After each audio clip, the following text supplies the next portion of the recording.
Welcome back to the Law of Happy podcast. I'm your host, Lauren Tatner. I'm an attorney and I teach laughter as an exercise. When we laugh, we feel good and we raise our energy. This allows more good, fun things to flow into our experience. This is the Law of Happy. So let's laugh, have fun, and practice the Law of Happy together. I'm so excited for you to meet today's special guest, David C. Jones. He's a coach, teacher, keynote speaker, actor, filmmaker, host, MC, and improv artist. What brings David the most joy is helping people get out of their own way. David has grown from a bullied young man into an adult who has won awards for advocacy work, teaching, and comedy. If you're in Vancouver between September 7th and 17th, 2023, you'll want to catch David's new multimedia musical called Eviction Conniption, about the battle with trauma and mental illness at the Vancouver Fringe. Join me and David in this Law of Happy episode for our chat about emotions and the power of laughter. I had a lot of fun playing some laughter games with David as a way to raise our energy and to feel good. And I loved learning some of David's own feel-good tools like the Yoda Rap. Now join me in giving a warm welcome to David C. Jones. David C. Jones, I'm laughing now because I'm so excited that you're here. Thank you so much for being our special guest today on the Law of Happy podcast. Welcome. Oh, I'm so excited to be here. David, I am excited. I don't even know where to begin. I love, first of all, David C. Jones. And you mentioned that the C stands for creative. Creative. Yeah, I because love it. I used to say it stood for comedy, but now I say creative because I do so many things. I jump around. 1 month I'm making a music video for my friend Noreen. The next month or next week I'm wearing a giant eyeball and entertaining people on the street. The next day I'm prepping a lecture that I have to do about the power of comedy and laughter. And the day after that, I'm emceeing an event. I MC and host a lot of events and often will create stuff for that event. Wow. Thank you very much. Good night. That's incredible. I have a passion for the creative world, and I'm just fascinated by everything that you've done and do in the creative realm. Can you tell us more about how you got into the creative world and a bit about your journey? I'm just so intrigued and fascinated. How far back do you want me to go? When I was a kid, I really was attracted to acting and drama, but I was also incredibly shy and bullied and stuff like that. So I never took any of those classes because I was afraid I'd be picked on. In high school, I started going, like, if I don't do it now, I'm not going to. And so two things happened. I took drama, but our drama teacher, Mrs. Dudney, taught us theater sports, comedy improv. And I took to that like a fish takes to water. I had so much fun doing it, and I was pretty good at it. I sometimes say I'm a presenter, a producer, and a performer. And I love, because everything I do involves audiences. It involves entertaining. That's even when I'm teaching. I once said at the end of a class to a fellow teacher, "Oh, I'm so tired." And he goes, "Because David, you put on a show. You put on a 3-hour show. You don't just give them information. You want to make them laugh and have a good time." And that's because I think that's when they learn. Oh, wow. Yeah. It's amazing. Everything that you do, and that you do it fully and with so much passion, and yes, so that people have fun and laugh, because that's the key to so much, I find. I think the biggest thing that I discovered growing up is if you get people laughing, they can't punch you. Right? 'Cause they're grabbing their sides, they're not grabbing your throat.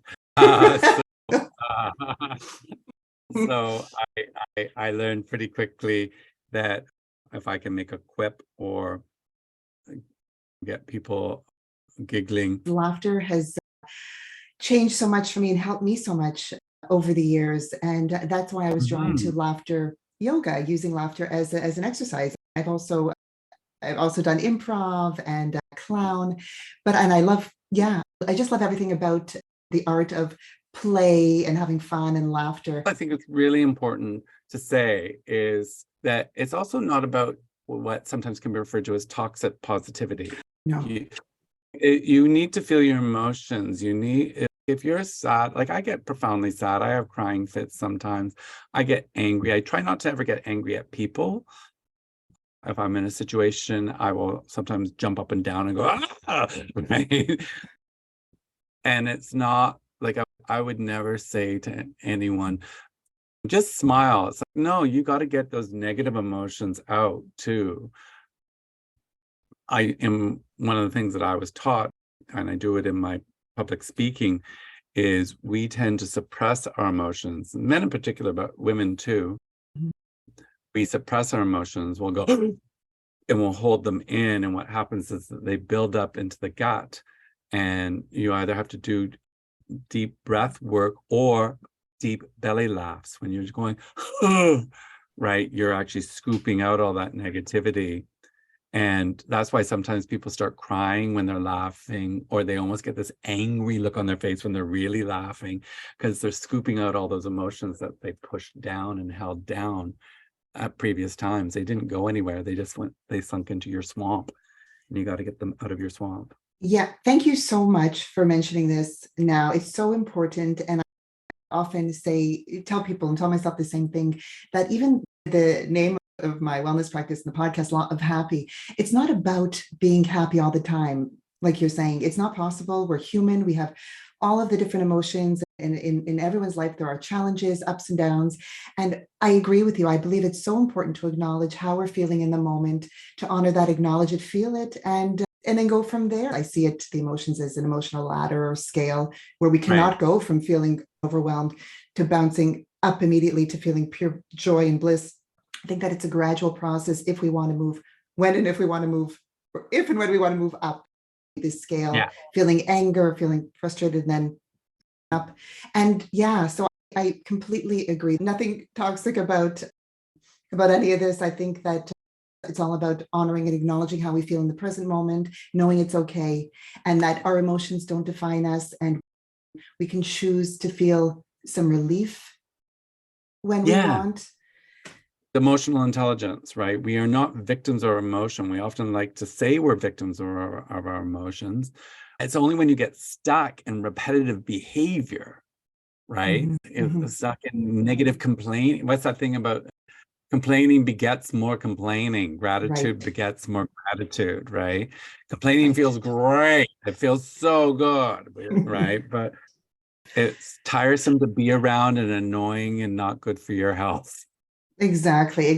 And like you said, when we focus on what we're complaining about, that's okay. But then I find that I just stay in that cycle of feeling upset about what I'm upset about. And then if I keep talking about it, I'm attracting more people who are upset into my life, because it's like that's the vibration that I'm on, so to speak. But then when I'm able to shift my thoughts and feel a bit of relief or a bit better by shifting my focus to a thought that feels a bit better, I find that I feel a bit better. I feel better. So that feels good in and of itself. But then I find I allow and attract more things to appreciate, or more things to feel better about into my experience. And yeah, there's just so much to say about this topic, but I think it's so important what you said about acknowledging and honoring all of the different emotions. And it's okay to feel not so great, but then we have the power and the choice to feel some relief or a bit better when we want. And I find laughter is my go-to, I start to say happy hack, or just a tool that I can use to, even if I feel at the moment there's nothing to laugh about, and it's not using it as to laugh at a situation or about how I'm feeling, but just to give me some relief and to just shift my energy a bit, so I could start to move up and feel a bit of relief and a bit better. I wanted to ask you, do you ever use laughter as a form of exercise, like without the humor part, just doing an exercise where you laugh to get all of the benefits of laughter, but like just choosing to do it as a pure exercise? Like as in laughter yoga and stuff. Yes. I have to be honest. It's like I don't suddenly go, oh, I think I will laugh now. I think I should, but I just genuinely try to find stuff that is funny. I do physical stuff with my face, and I teach physical stuff with the face. I'm wondering if you can humor me. Can we do just a little laughter exercise together Sure. so that we can laugh and our listeners can see what that's like doing it as an exercise. And then I would love to hear more about what you do to bring laughter to laugh in your life. Okay, cool. Okay. Yeah. Okay. No, I love trying new things. I'm always I'm always doing different things. I think I want to get my laughter yoga certification. It's on my list. I have a list of things that I want to do, and that's on there.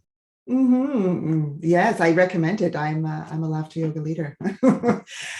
Okay, I call it the laughter name game. So I'll start to demonstrate. I'm going to say my name, and then I'm going to say one of my favorite movies, and then I'm going to laugh, and then you join me and just laugh with me as an Okay. exercise, Okay. and then it'll be your turn. Okay. Okay. Okay. Hi, my name is Lauren, and one of my favorite movies is Who's Afraid of Virginia Woolf?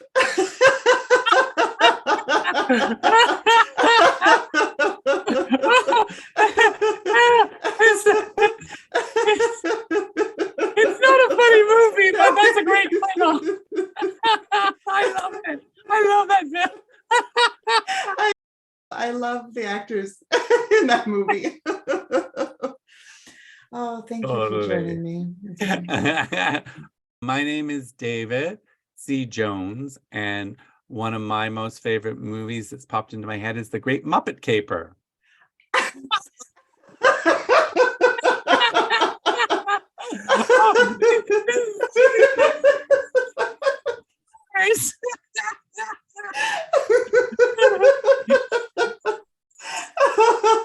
Oh, there's Muppets. Daddy a bear, and the dad says, "That's not a bear. Bears wear hats."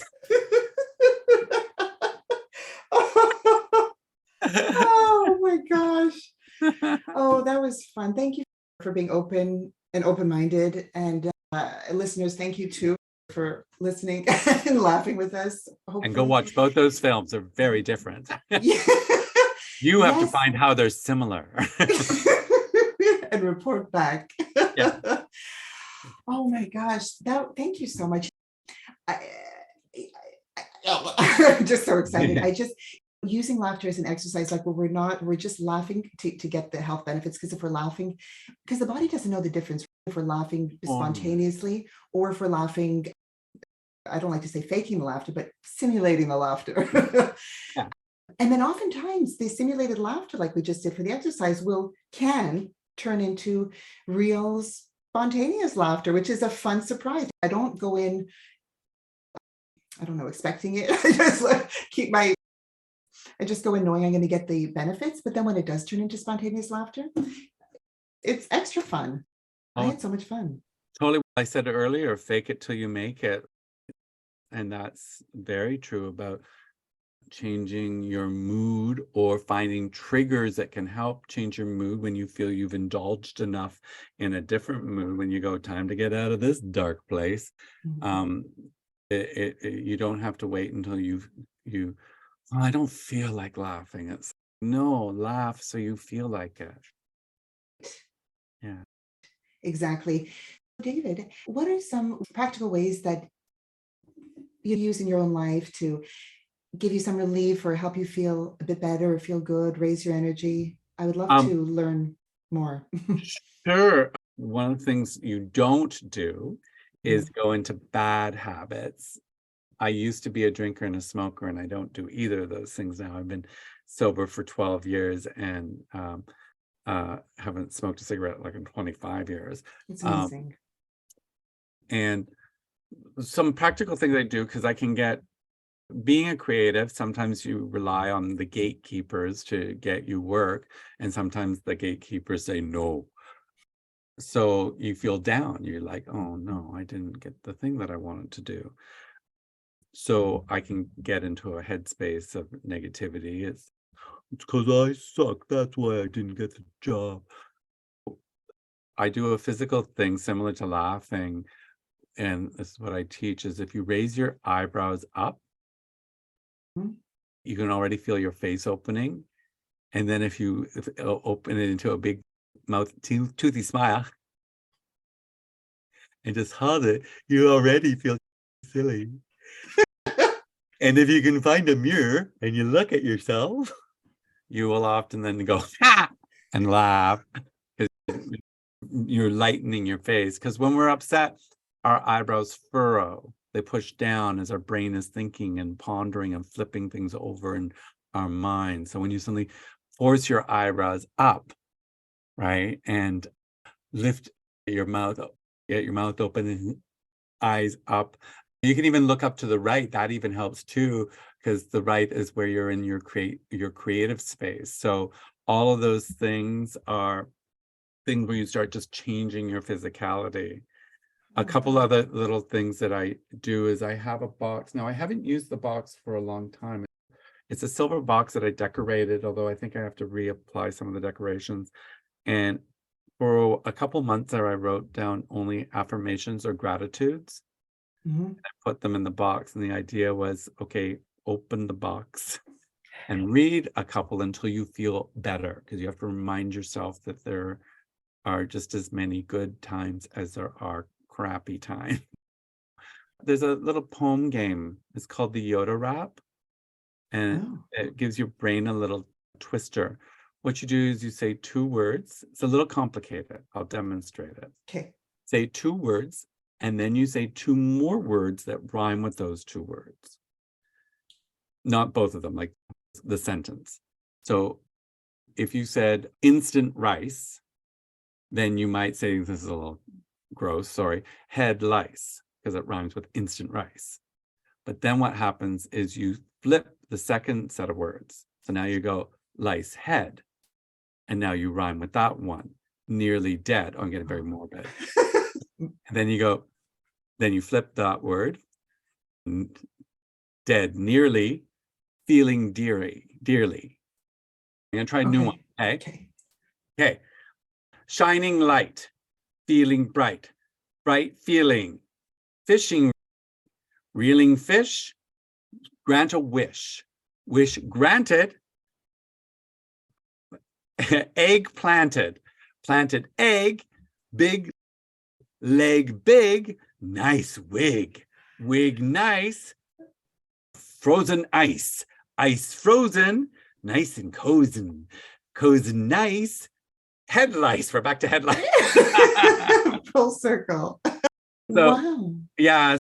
And when you're doing that, your brain is just having to do really simple thinking. Simple thinking. Yeah, it's simple because you have to think of the rhymes and you have to remember to flip. And what happens is if you were thinking about, oh, life sucks, or I hate that person, or it's very hard for your brain to do 2 things at the same time. So when you do that Yoda Rap, afterwards you suddenly notice, oh, I didn't think about that thing. Right. I love this. I've never heard of this, and this is brilliant. Yeah. I just love learning new tools. So thank you so much. It's creative and it's fun. And like you said, it allows our mind to just shift our focus from the negative things that we just kept ruminating or thinking about to this. We're not focused on stressing out about the future, worrying about the past. We're in the moment thinking about these words and this fun creative rap we're doing. Yeah. I love it. Yeah, it's great fun. Yeah. And what a great game, because the more we tell ourselves not to think about something we shouldn't be thinking about, then we're giving it energy and we're thinking about it. So the only way to let go is to shift your focus to something else. And this is so much fun. Simon Sinek said that in one of his videos. Our brain doesn't deal with the negative. I tell you not to think about an elephant. The first thing you're going to do is think about an elephant. Oh, I know. So you have to then go, okay, I'm going to put other things in my head. You probably have known, because you deal with the healing arts, the anxiety thing, right? The 5, 4, 3, 2, 1 rule. Yeah. Yes. So this is like a version of the 5, 4, 3, 2, 1 rule, only it's just all in your brain as you're flipping words around. Can I tell you another one that's really simple? Please. Okay. So you can also tell a story. Remember, for a story, you need a protagonist, and they have to have something that they want, and they have to have obstacles in the way. But you have to use things that your eyes are landing on. So you just got to make sure you have a person's name in there. So I'm looking around. Bob was getting some stuff done when he realized his stapler was out of staples. So he knew he was going to have to go down to the stationery store. So he got on his light cycle, which is really fast, and he turned on the radio because he had really good speakers on it, when suddenly he heard that there was a giant teddy bear blocking the road. So you're just like looking at things around you and weaving them into the story. Okay, that's Yeah. fun too. Very creative and fun. These tools are, I love them because it's so great to have a toolbox that's full of stuff, because we're not always in the mood for the same thing all the time, and we can just then pick and choose what feels right in that particular moment. So it's fun to have different tools. You've inspired my creative mind. So here's the thing.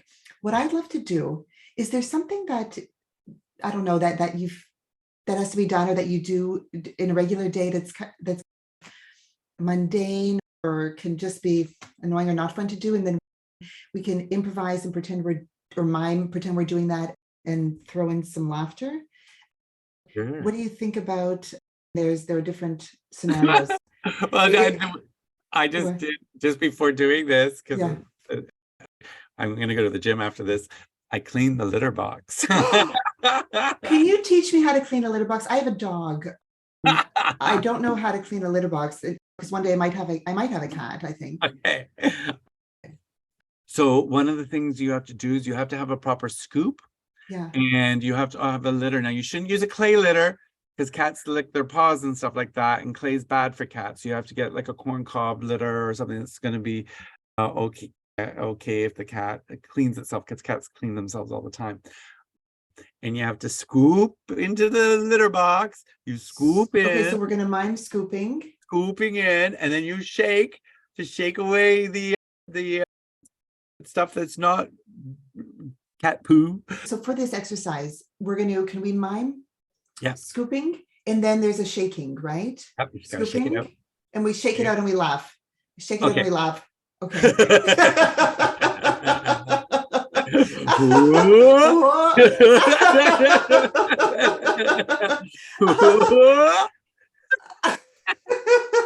Oh, you disappear. Oh, okay, you're back. Okay. Thank you. Because you know what? I find something that I like to do is I like to incorporate laughing alone. It's fun to laugh with somebody else, but it can also be something you do as an exercise on your own. If you're washing dishes, you can just wash the dish and laugh, and or scoop the litter and laugh. Really anything, even if you're sitting in traffic, you can just start laughing instead of getting into a rage. Not you, if somebody gets frustrated, and it's so easy to get frustrated in traffic. I just try to think of scenarios that can be, let's say, boring or frustrating, and just make it a laughter exercise. A good way to. I love that. I want to ask you just a couple last things. Sure. If there was a question that I didn't get a chance to ask you during this current session, but it would have been a good question, or I should have asked you, what would your answer be? And basically, I ask you this for two reasons, so that afterwards I don't say, oh, I should have asked him this, and also in case there's something that you would like to share that I didn't touch upon, and but no pressure. Okay. Like, one of the things that I'm doing now, before the pandemic happened, I was starting to do more speaking engagements, going in and doing like a keynote speak, and then sometimes doing a workshop as well. And then that of course all went away. And now I'm gearing up again, and I have 3 major keynotes that I focus on. One is the power of laughter. Happy employees make happy customers.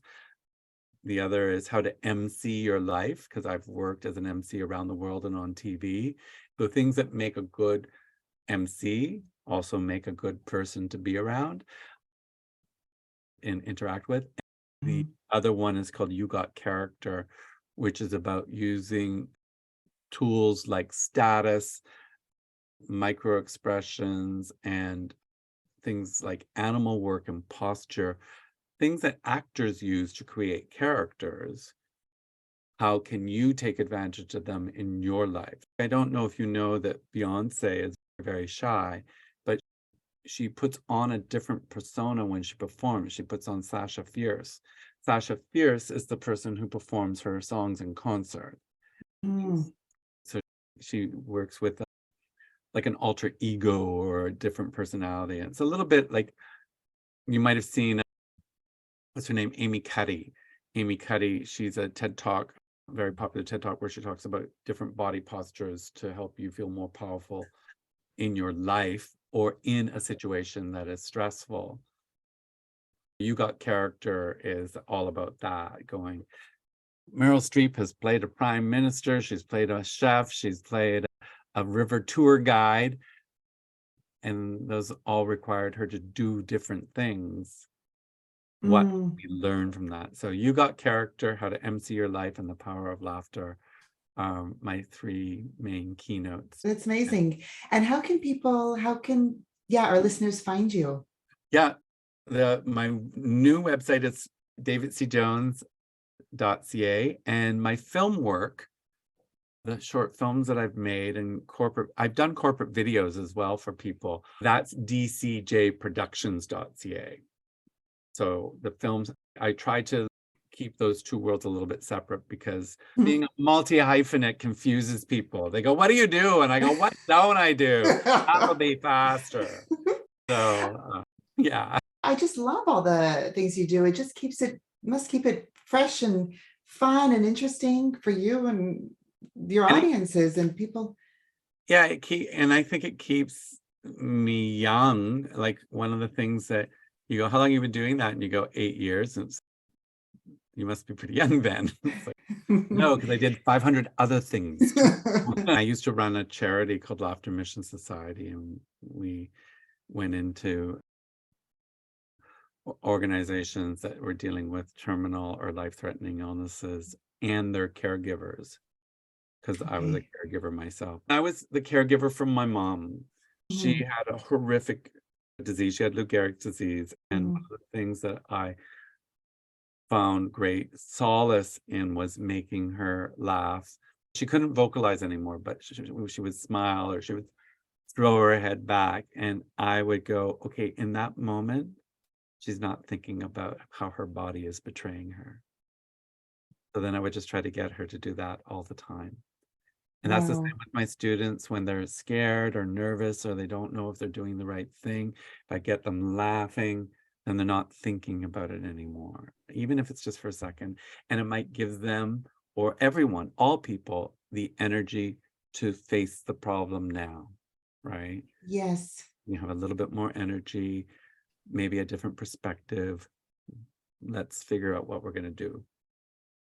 Yeah. It's beautiful and powerful. And thank you for sharing that. You're really amazing. I'm fascinated with all the different creative hats and different projects that you do. And your audiences and students are very lucky because you bring so much because of your background and experience and talents and gifts. And I'm also honored and happy that you were our guest today.